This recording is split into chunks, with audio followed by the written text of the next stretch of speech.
Tajami, tanya, jawab, mikir. Tajami terus pikiran Anda dengan kebenaran firman Tuhan, dan itu yang akan mengubahkan hidup Anda. Tuhan yang adil. Saudara kita mengatakan demikian. Sebenarnya Tuhan yang diperkenalkan Yesus adalah Tuhan yang adil. Tuhan yang adil seperti apa? Tuhan yang membalaskan kejahatan sesuai dengan perbuatannya, bahkan lebih. Dan Tuhan yang membalaskan kebaikan seseorang dengan balasan. Yesus memberikan upah bagi pengikutnya. Tapi entah kenapa tiba-tiba doktrin dari Kristen mengatakan bahwa perbuatan baik tidak menyelamatkan. Maka saya di sini mengatakan doktrin iman Kristen itu membuat mereka tidak selamat karena bertentangan dengan ajaran samawi. Inilah asumsinya. Apa arti adil? Menurut Kamus Besar Bahasa Indonesia, sama berat, tidak berat sebelah, tidak memihak, berpihak pada yang benar dan tidak sewenang-wenang. Sementara keadilan diartikan sebagai suatu sifat atau perbuatan atau perlakuan yang adil. Cerdaslah dalam beriman dan temukan kebenarannya. Yang pertama, bukan Tuhan yang diperkenalkan Yesus, tetapi Yesus memperkenalkan dirinya sebagai Tuhan yang adil. Dia datang ke dalam dunia untuk menyelamatkan manusia, bukan untuk menghakimi, menghukum manusia. Yohanes 3 ayat 17. Yang kedua, Tuhan yang adil tidak membeda-bedakan antara pria dan wanita. Seorang pria hanya boleh menikah dengan seorang wanita, karena wanita diciptakan dari tulang rusuk pria. Tidak boleh lebih, seperti ajaran-ajaran lain yang menyesatkan. Kenapa saya katakan menyesatkan? Karena Tuhan sendiri memberikan pernyataan poligami, rencana setan supaya manusia hidup dalam perzinahan. Apakah Allah yang saudara sembah adalah Tuhan yang adil? Silakan dipelajari dengan benar. Yang ketiga, Tuhan yang adil adalah Tuhan yang mengasihi orang yang berdosa, tetapi juga yang menghukum orang yang berdosa jika tidak mau bertobat. Yang keempat, betul Tuhan membalaskan setiap orang menurut perbuatannya, akan tetapi keselamatan di dalam Yesus tidak bisa disogok dengan perbuatan baik, tidak bisa dilakukan dengan usaha manusia. Mazmur 18 ayat 21, Tuhan memperlakukan aku sesuai dengan kebenaranku. Ia membalas kepadaku sesuai dengan kesucian tanganku.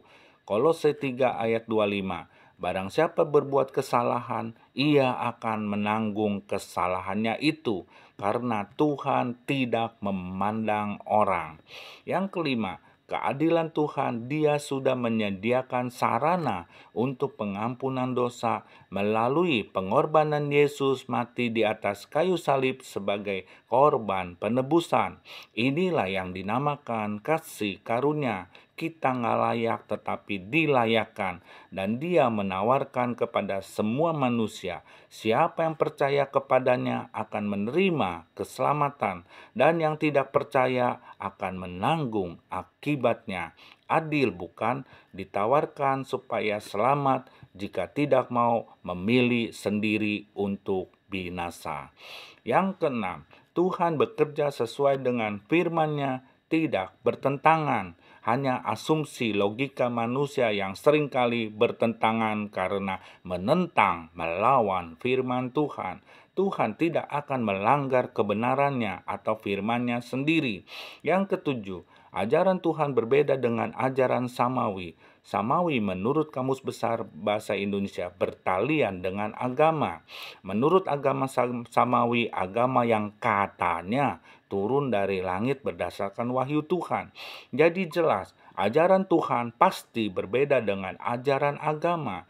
Justru terbalik, ajaran agama tidak ada jaminan keselamatannya.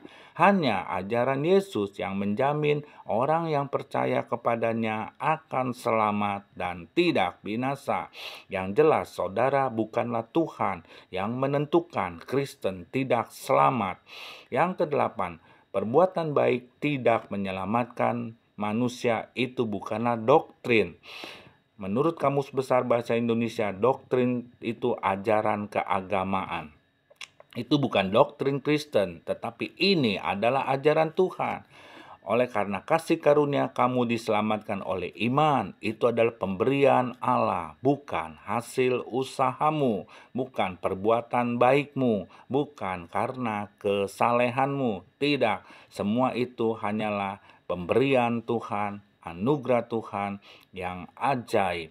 Yang kesembilan, Alkitab menceritakan ada seorang perwira pasukan Italia namanya Cornelius, orang yang saleh, takut akan Tuhan, memberi banyak sedekah, dan senantiasa berdoa, tulus hati, dan terkenal baik.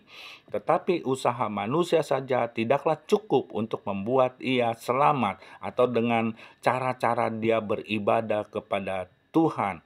Tuhan mengirim Petrus untuk keselamatannya. Kisah Para Rasul 10 ayat 34. Lalu mulailah Petrus berbicara setelah ketemu Cornelius, katanya, "Sesungguhnya aku telah mengerti bahwa Allah tidak membedakan orang. Setiap orang dari bangsa manapun yang takut akan Dia dan mengamalkan kebenaran berkenan kepadanya. Inilah keadilan Allah. Mereka yang takut akan Tuhan dan mengamalkan kebenaran, Tuhan berkenan, Tuhan senang, dan Tuhan menyatakan dirinya, Tuhan menyatakan namanya, dan Tuhan memberikan keselamatan melalui utusannya, Petrus, seorang rasul Tuhan, seorang murid Tuhan, kepada Cornelius untuk menceritakan tentang Yesus, dan Cornelius percaya kepada Yesus bersama dengan seluruh orang seisi rumahnya dan mereka yang datang mendengarkan tentang Yesus. Yang ke-10, keadilan Tuhan jelas. Dia mengasihi semua manusia tanpa membeda-bedakannya, dan Dia akan jadi hakim dengan adil. Yohanes 5 ayat 30. Aku tidak dapat berbuat apa-apa dari diriku sendiri. Aku menghakimi sesuai dengan apa yang aku dengar, dan penghakimanku adil. Sebab aku tidak menuruti kehendakku sendiri, melainkan kehendak Dia yang mengutus aku. Keadilan Allah itu berhubungan dengan hakim. Dia hakim yang adil. Setiap orang akan dihakimi menurut perbuatannya masing-masing. Jadi, di sini bukan berarti Yesus tidak dapat berbuat apa-apa yang seringkali ditafsirkan salah dengan segala macam asumsi yang menyesatkan. Yesus tidak dapat berbuat apa-apa karena Yesus sebagai hakim. Hakim bukan pembela. Pembela bisa berbuat sesuatu untuk membela terdakwa. Hakim tinggal putuskan perkara, ketok palu, selesai. Hukuman yang akan diterima oleh terdakwa. Jadi janganlah salah menafsirkan firman Tuhan dengan asumsi-asumsi logika pikiran manusia yang menyesatkan. Dan janganlah coba menjadi guru-guru yang akhirnya disebut guru-guru palsu, menyesatkan. Bertobatlah, Tuhan memberkati.